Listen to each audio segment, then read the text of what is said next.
जब दिल थक जाए और रास्ता न दिखे, वहीं से दुआओं का असर शुरू होता है।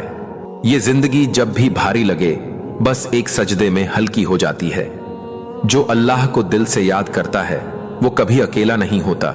दुआ से तकदीर बदलती है, बस यकीन पूरा होना चाहिए। माफी मांगने वाला कभी छोटा नहीं होता और माफ करने वाला कभी कमजोर नहीं होता। हर अंधेरे में एक रोशनी होती है, बस नजरें उठाकर देखना होता है। जो अल्लाह पर भरोसा करता है, उसे कभी निराशा नहीं मिलती। दिल टूट जाए तो घबराना मत, यही वक्त है जब अल्लाह सबसे करीब होता है। सब्र वो ताकत है जो इंसान को गिरने नहीं देती।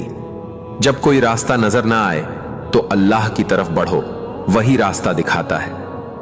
सच्चा सुकून न पैसे में है न शोहरत में, बस अल्लाह की याद में है।